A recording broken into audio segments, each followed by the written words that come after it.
Salut Blader, aujourd'hui je te parle de cette toupie, je te parle bien entendu de Ragna, Flow, Rage, Erase, 455 et Yelding. Est-ce que c'est le retour des hypersphères dans Beyblade? On est presque à ça, hein. Sans déconner, ce beat là rappelle littéralement les toupies hypersphères, donc qui a été vraiment pas une réussite, donc s'il vous plaît partez pas sur ça. C'est bien entendu une toupie qui veut rappeler la célèbre Ragnarok de Beyblade Burst, et je trouve le Blade extrêmement réussi.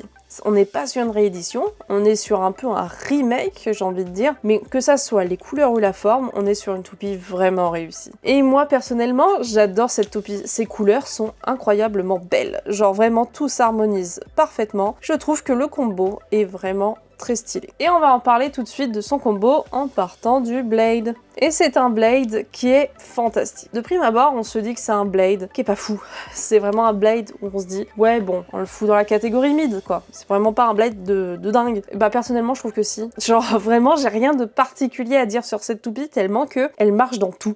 Voilà, elle est bien dans tout. Elle est équilibrée dans tout. Si t'as envie de la mettre en défense, elle peut fonctionner. Certes, elle est un poil fine, puisqu'elle est quand même faite à la base pour de l'endurance. Mais en termes de défense, avec un autre assist blade, ça pourrait fonctionner. Ça me rappelle un petit peu un Might sur ce principe-là. Même si là, on est sur une toupie encore un petit peu plus fine quand même. Après, c'est une toupie qui, oui, favorise bien entendu l'endurance, et ça marche. Parce que c'est une toupie qui est quand même très stable. Qui est stable parce que son blade en lui-même est quand même très stable. Toutes les pièces s'assemblent bien, s'équilibrent bien, et il n'y a pas forcément une partie plus lourde que l'autre, et je trouve ça super cool. On est vraiment sur une toupie qui se vaut équilibrée, et qui du coup aura une belle rotation. Bien entendu, c'est pas une toupie qui va battre notre célèbre Wizard Rod ou notre Clock Mirage, mais ça reste une toupie qui peut être performante et polyvalente. Donc forcément, de prime abord, on se dit que c'est une toupie très mid, mais avec certains combos, finalement ça marche plutôt bien. Le Ratchet 455, là pour le coup, je suis pas forcément d'accord avec le choix de ce Ratchet. Après, la couleur du Ratchet reste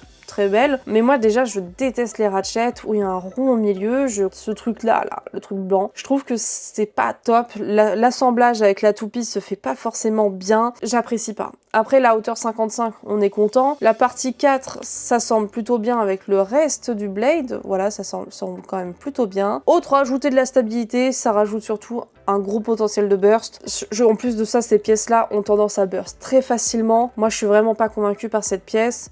Je serais peut-être partie sur quelque chose de plus fin, à la limite un 960 pour ajouter de la stabilité, ou limite un 1,50. Ça marche tout aussi bien. Donc là, pour le coup, je suis pas forcément très convaincue de ce Ratchet. Pour finir, nous avons le beat Yelding, qui d'ailleurs, Yelding est une référence à, encore une fois, une toupie de Beyblade Burst. Là, on est vraiment sur un beat qui se vaut très arrondi, mais c'est surtout que son gros problème, c'est qu'il a un jeu. En gros, quand on le met avec son Ratchet, il tangue énormément. Voilà, on peut le bouger énormément. Donc en soi, on se dit, c'est un peu comme le principe d'un amortisseur. Il va bouger, il va s'équilibrer et il va permettre de malgré tout garder sa stabilité. Moi, pour le coup, je trouve que ça marche pas forcément. Je trouve que c'est pour le coup une toupie, là, avec Yelding, ça marche pas forcément. Yelding, on m'a conseillé, pour pallier au fait que cette pièce est très sensible et peut burst facilement, de jouer ce beat très bas.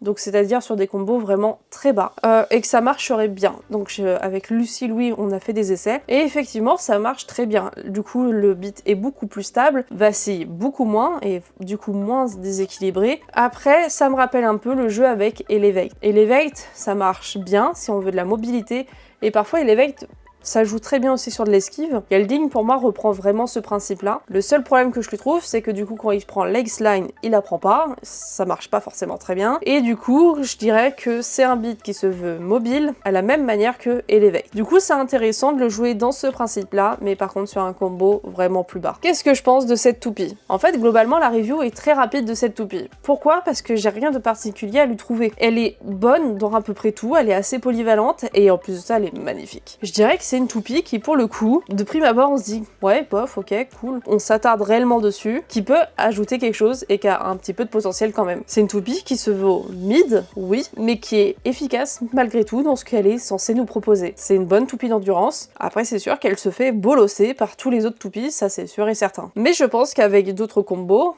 quelque chose d'un petit peu plus stable, surtout si on retire Yelding et le 455, peut-être qu'on aura une toupie un peu plus performante. Ragnaraj reste efficace, elle va pas rentrer dans la méta, mais elle reste malgré tout efficace. Et la prochaine fois, on parlera bien entendu de Bullet, Griffon Exa.